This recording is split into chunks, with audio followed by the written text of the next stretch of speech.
Assalamualaikum warahmatullahi wabarakatuh. Perkenalkan, nama saya Nurlutfia dengan NIM H0523305 dari PGSDC.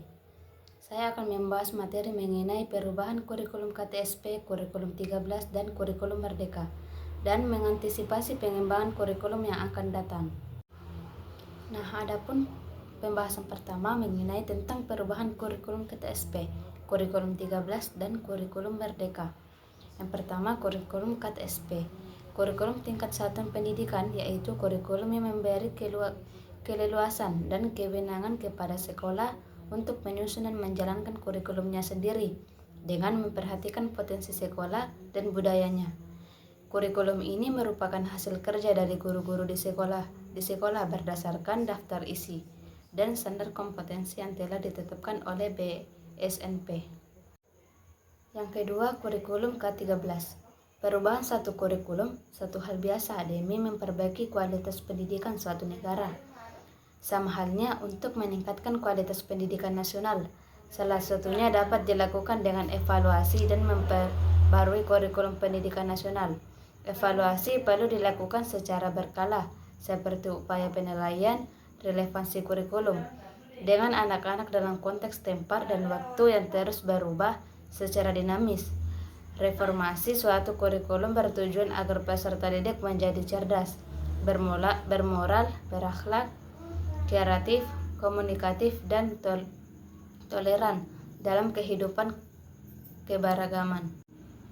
Yang ketiga, kurikulum Merdeka. Kata merdeka adalah sebagai kata yang menggambarkan pergerakan dan semangat perjuangan. Dalam dunia pendidikan, kata merdeka belajar atau disebut dengan kurikulum merdeka belajar resmi diluncurkan sebagai cara untuk menanggulangi krisis pelajaran atau learning loss. Yang kedua, mengenai antisipasi pengembangan kurikulum yang akan datang. Pengertian kurikulum masa depan dari segi bahasa, kurikulum dalam bahasa Yunani berasal dari kata curir atau artian pelar atau curere, yang artinya tempat terpacu. Dalam perkembangan selanjutnya, pengertian kurikulum dapat dilihat secara sempit dan luas. Secara sempit, kurikulum diartikan sebagai sejumlah mata pelajaran yang harus dipelajari siswa untuk memperoleh ijazah. Yang kedua, pendekatan futuristik. Pendekatan yang mengantisipasi pendidikan menjorok kepada masa mendatang. Pendekatan pemecahan masalah pendidikan didasarkan atas antisipasi perubahan sosial. Menurut Tyler 1967, futurisme lahir dikarenakan oleh adanya dua jenis keresahan menganalisis pendidikan dewasa ini. Pendekatan tidak mengantisipasi perubahan sosial yang bakal terjadi.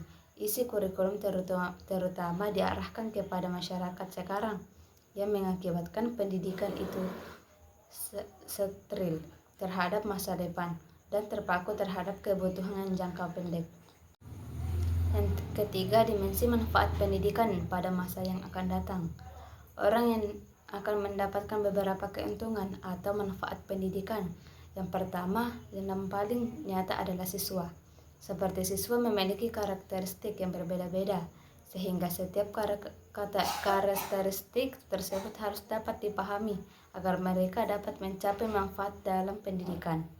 Sebagai tambahan, pengaruh orang lain dalam masyarakat dapat mempengaruhi pendidikan siswa, baik secara langsung maupun tidak langsung, atau keluarga dan teman-teman atau guru. Yang keempat, peran pengetahuan dan keterampilan. Pembuatan kurikulum di samping yang punya konsep masa depan yang berbeda-beda, juga membutuhkan pengetahuan dan keterampilan dalam meramaikan masa depan. Ramalan adalah perkiraan yang akan terjadi jika suatu kejadian yang terus berlanjut atau bagian suatu jendela di mana seseorang dapat melihat potensi yang mungkin terjadi di masa depan. Ramalan harus dibedakan dengan prediksi, yaitu menyatakan tentang kemungkinan tentang kejadian yang akan terjadi pada masa depan. Yang ketiga, kompetensi kurikulum KTSP, kurikulum K13, dan kurikulum Merdeka. Yang ketiga, pembahasan mengenai komponen kurikulum KTSP, kurikulum K13, dan kurikulum Merdeka. Yang pertama, tujuan pendidikan tingkat suatu pendidik. Tujuan pendidikan. Tingkat satuan pendidikan dirumuskan mengacu kepada tinjau umum pendidikan sebagai berikut. Yang pertama, tujuan pendidikan dasar adalah meletakkan dasar kecerdasan pengetahuan, kepribadian, akhlak mulia, serta keterampilan untuk hidup mandiri dan mengikuti pendidikan lebih lanjut. Yang kedua, tujuan pendidikan menengah adalah meningkatkan kecerdasan, pengetahuan, kepribadian, akhlak mulia, serta keterampilan untuk hidup mandiri dan mengikuti pendidikan lebih lanjut.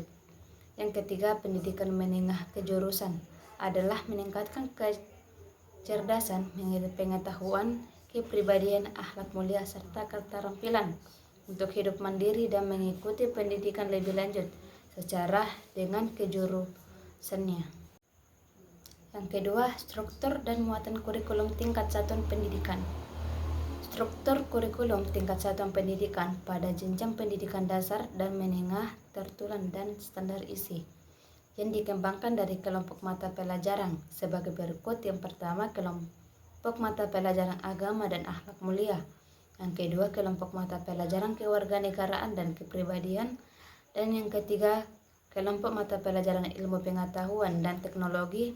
Keempat, kelompok mata pelajaran estetika. Dan terakhir, kelompok mata pelajaran jasmani, olahraga, dan kesehatan. Yang ketiga, kalender pendidikan.